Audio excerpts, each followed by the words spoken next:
Sadyang may mga magulang na iniiwanan ng kanilang mga anak para magtrabaho sa ibang bansa. Ngunit may iba naman na hindi na binabalikan ang kanilang mga asawa at anak matapos makahanap ng iba. Ikaw, kaya mo bang kalimutan ang iyong sariling pamilya para lamang sa pera? Kung ganon, ay tunghayan mo ang istoryang ito na tiyak ay kapupulutan mo ng aral. Pangarap talaga ng dalagang si Joy na magkaroon ng masaganang buhay. Ang gusto niya na maging asawa balang araw ay isang mayamang lalaki nang sa ganon ay makaahon sila sa kanilang kahirapan. Hindi mo maitatanggi na maganda talaga ang dalaga. Kung titingnan mo ito ay parang hindi ito lumaki sa hirap nang dahil sobrang kinis ng kanyang mga balat. Hindi nakatapos si Joy sa kanyang pag-aaral kaya sa batang edad pa lamang ay agad itong nakipagsapalaran. Nagtrabaho ito sa Maynila nang sa ganon ay matupad niya ang kanyang mga pangarap. Alam mo, iha, tamang-tama, maganda ka. Marunong ka bang sumayaw? Pwede ka kasing maging dancer dito sa bar. Tanong ng manager. Sa totoo lang po ay hindi po ako marunong sumayaw. Pero pwede naman po ako mag-aral. Magalang na sagot ni Joy. Dito nakapasok ng trabaho ang dalaga. Hindi man siya tapos sa kanyang pag-aaral, ngunit malaki naman ang kinikita niyang pera. Lumipas sa mga taon ay sanay na sanay nang magtrabaho si Joy bilang isang dancer sa bar. Dito niya nakilala ang isang lalaki na kung saan ay magpapatibok ng kanyang puso. Isang lalaki na alam niyang mayaman at tutupad sa kanyang mga pangarap. Joy, ako nga pala si Christopher at gusto sana kitang maging kaibigan. Nakangiting sabi ng lalaki. Hi, kumusta ka? Sana ay nag-e-enjoy ka dito sa bar. Nakangiting sagot ng dalaga. Halos sa pangaraw-araw ay pumupunta si Christopher doon para lamang makita ang dalaga. Kung minsan ay naglakas loob siya na yayain ito sa labas upang makipagkaibigan. Joy, maraming salamat naman at pumayag ka na makasama ako. Tara at kumain tayo sa restaurant. Huwag ka nang magdala ng pera dahil libre ko na ang lahat ng kakainin nating dalawa. Nakangiting sabi ng binata. Habang kumakain ng dalawa ay nagkwekwentuhan sila tungkol sa kanilang buhay. Sinabi ni Christopher na sa opisina siya nagtatrabaho at isa siyang manager doon. Nanlaki na lamang ang mga mata ni Joy dahil alam niya na malaki ito kung kumita ng pera. Wow, ang ganda naman ng trabaho mo. Siguro mayaman ka na. Sa totoo lang ay gusto ko makapangasawa ng isang mayamang lalaki. Pabirong sabi ng dalaga. Pero para kay Christopher ay seryoso si Joy sa mga sinasabi nito. Aba oo, mayroon na akong malaking bahay pero nakatayo ito sa malayong lugar. Dito ako ngayon sa Maynila nakatira dahil dito rin naman ako nagtatrabaho. Umuupa lamang ako ng bahay dito. Paliwanag ng binata. Manghang-mangha talaga si Joy dahil nagkaroon siya ng mayamang kaibigan. Sa tingin niya ay si Christopher na ata ang makakapagpabago sa takbo ng kanyang buhay. At handa niyang gawin ang lahat para mapasa kanya ang lalaking ito. Lumipas ang 3 buwan ay nagkaroon na ng relasyon ng dalawa. Sinabihan ni Christopher ang kanyang nobya na umalis na ito sa kanyang trabaho at siya na ang bahala sa kanilang dalawa. Nakatira na kasi sila sa iisang bahay at sa totoo nga ay nalaman nila na nagdadalang tao na ang dalaga. Mahal, ako na ang bahala sa lahat. Marami naman akong pera kaya magpahinga ka na lamang dito sa bahay, sabi ni Christopher sa kanyang kasintahan. Ramdam na ramdam ni Joy ang pagmamahal ng kanyang nobyo. Lahat ng kanyang mga pangangailangan ay ibinibigay nito. Ganito siguro ang pakiramdam ng may mayamang asawa. Lahat na lamang ng bagay ay kaya mong makuha. Masayang sabi ni Joy sa kanyang sarili. Lumipas pa ang maraming buwan ay nakapanganak na ang dalaga. Masayang-masaya talaga ang dalawa nang dahil doon. Ngunit ang gusto ni Joy ay ipakilala na siya nito sa mga magulang ni Christopher. Mahal, bakit hindi mo pa ako ipakilala sa mga magulang mo? Di ba ang sabi mo ay magpapakasal na tayong dalawa? Tanong ng babae. Oo nga mahal pero pasensya ka na dahil wala pa akong oras. Ako na ang magdedesisyon kung kailan tayo pupunta. Sagot ng binata. Ngunit lumipas pa ang 2 taon ay nailabas na rin ang pangalawang anak ni Joy. Ngunit hindi pa rin siya naipapakilala ni Christopher sa mga magulang nito. Nagkaroon na sila ng tampuhan dahil iniisip ng babae na baka may ginagawa ng kalokohan ang kanyang kasintahan. Iniisip ni Joy na baka isa siyang kabit at meron na talaga itong asawa. Oo na, kung ano-ano pang iniisip mo. Bukas na bukas din ay pupunta na tayo sa amin. Napapakamot na sabi ng binata. Kinabukasan ay pumunta sila doon, ngunit nagulat na lamang si Joy nang makita ang isang maliit na bahay kubo. Hindi pala talaga mayaman si Christopher at nagkukunwari lamang ito. Pasensya ka na, Joy.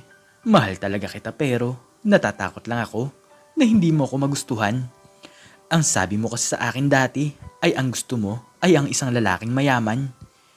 Pero kung mahal mo naman talaga ako, ay matatanggap mo ako, di ba? Nakayokong sabi ng binata. Agad nagyaya si Joy pa uwi sa kanilang inuupahang bahay. Hindi naging masaya ang dalaga sa mga sikreto na kanyang nalaman. Nang makauwi sila doon, ay agad nag-usap ang dalawa. Niloko mo ako, Christopher. Nagpanggap kang mayaman para lamang mahalin kita. Galit na sabi ni Joy. Oo, nagawa ko lang naman ang bagay na yon dahil gusto kitang maging akin. Kung malaman mo kasi na mahirap lang ako, ay hindi naman magkakaroon ng tayo. Paliwanag ng lalaki. Dalawa na ang kanilang anak, ngunit naisip ni Joy na makipaghiwalay sa kanyang nobyo.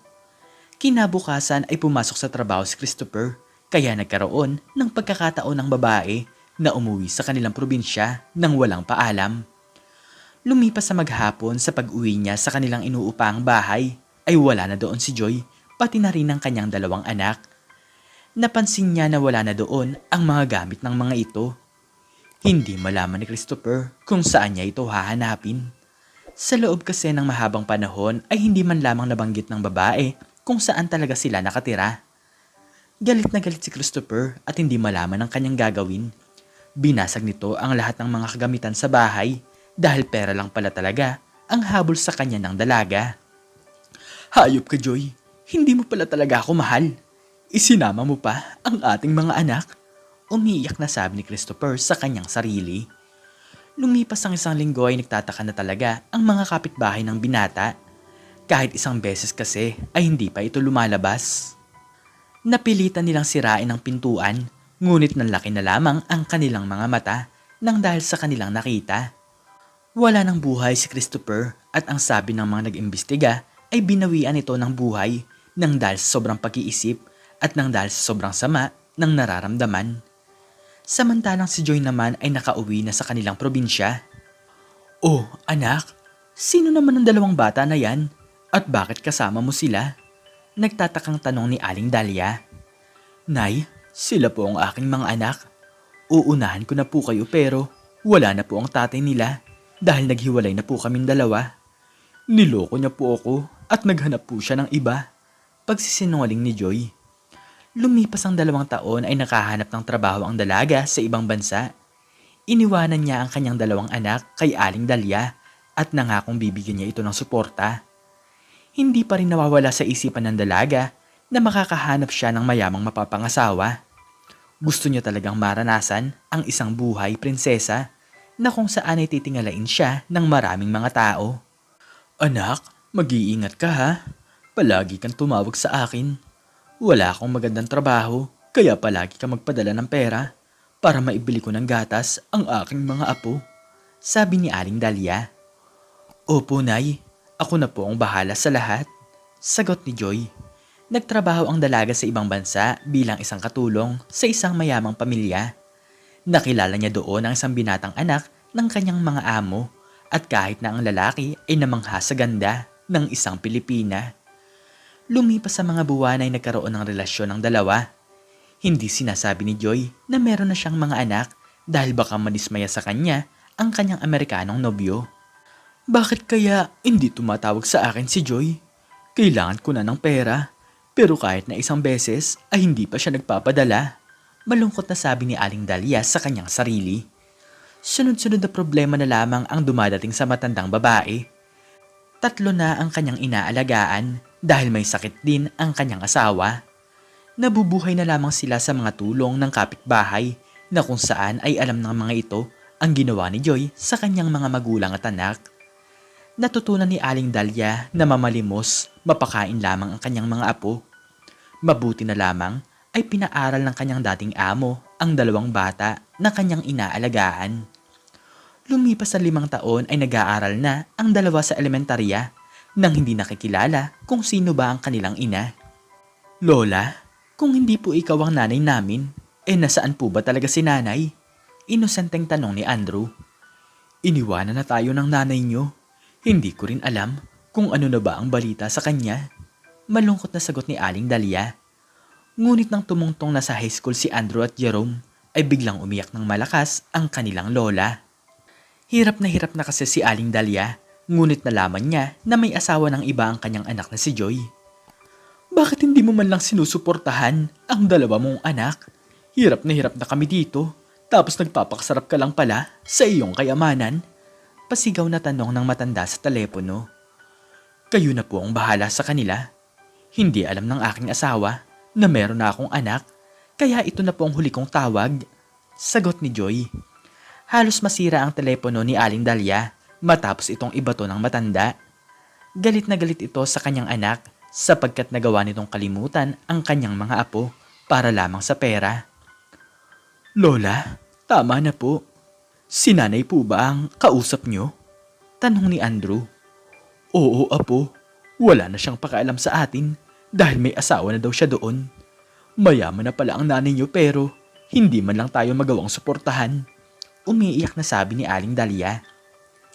Lumipas pa ang mga taon ay nakatapos na sa high school ang dalawang binata. Hindi na sila nakapag-aral pa sa college, kaya napagdesisyonan na lamang ng magkapatid na magtrabaho. Kuya Andrew, di ba masama sa katawan ng chichirya, pero masustansya ang gulay? Tanong ni Jerome. Oo, tama ka. Pero bakit mo naman natanong yan? Kasi gusto ko magtinda ng pritong gulay para makain din ito ng mga bata. Tingin mo, magiging okay kaya ang negosyong ito? Saglit ay nag-isip-isip ang magkapatid. Sa pamamagitan ng mga gulay na tanim nila ay sinubukan nilang gawin ang pinaplano nila. Pagkatapos noon ay ipinatikim nila ito sa kanilang mga kapitbahay. Wow, ang sarap naman ito. Sobrang lutong ng gulay. Subukan ko ngang ipakain ito sa aking mga anak nang maiwasan niya ang chichirya. Sabi ng isang lalaki. Lumipas ang ilang araw ay nagtinda sila nito sa kanilang bayan. Mabilis silang sumikat dahil kakaiba ang kanilang paninda at maraming tao ang gustong sumubok nito. Hanggang sa isang araw ay dinudumog na sila ng mga tao kaya kumuha na sila ng supplier ng gulay. Nagkaroon na rin sila ng kanilang sariling pambalot at mayroon na silang iilang empleyado. Naging malakas talaga ang kanilang mga produkto at nagkaroon na rin sila ng maraming reseller sa buong bansa. Biglaan talaga ang naging pagyaman ng dalawa. Sobrang swerte ni Aling Dahlia dahil natupad ng kanyang mga apo ang mga pangarap niya. Nagkaroon sila ng malaking bahay at naipagamot na rin niya ang kanyang asawa. Samantalang nagkakagulo naman si Joy at ang asawa nitong Amerikano. Nalaman kasi ng babae na peke lang pala ang mga papeles na kanilang pagpapakasal. Nakikipaghiwalay na ito sa kanya matapos makahanap ng ibang babae na mas lamang sa kanya. Hindi sila nagkaroon ng anak kaya malakas ang loob ng lalaki na iwanan siya.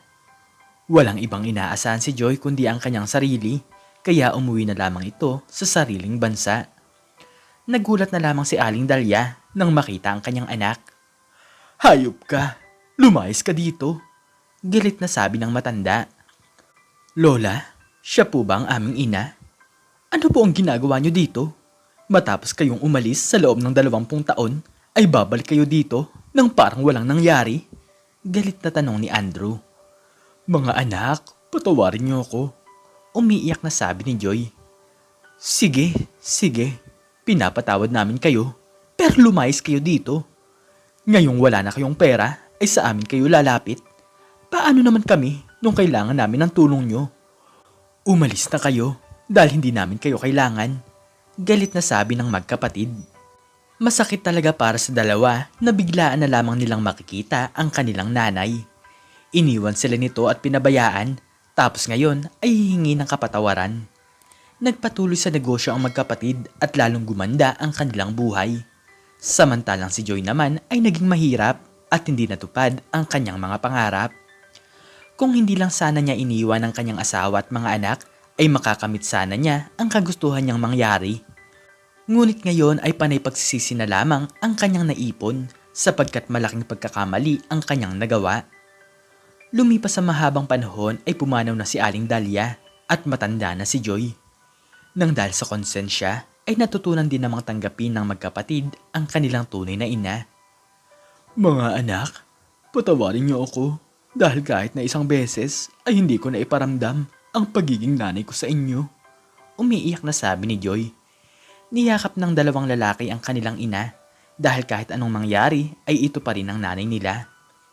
Bilang isang magulang ay huwag nating pababayaan ang ating mga anak. Marami kasing mga bata ang lumalaki na lamang sa kanilang mga lolo at lola matapos maghiwalay ang isang mag-asawa. Mahirap ang mawala ng asawa, ngunit mas mahirap ang mawala ng magulang. Panatilihin natin na maging payapa ang ating puso't isipan nang sa ganun ay makapagdesisyon tayo ng tama sa ating buhay. Ikaw, anong natutunan mo sa istoryang ito? I-comment mo sa baba ang iyong natutunan. At hanggang dito na lamang po nagtatapos ang aking istorya at sana po ay nagustuhan niyo ito. Please like, share, and subscribe and click the notification bell para lagi kang updated sa mga bago kong istorya. Muli ay maraming salamat po at God bless us all.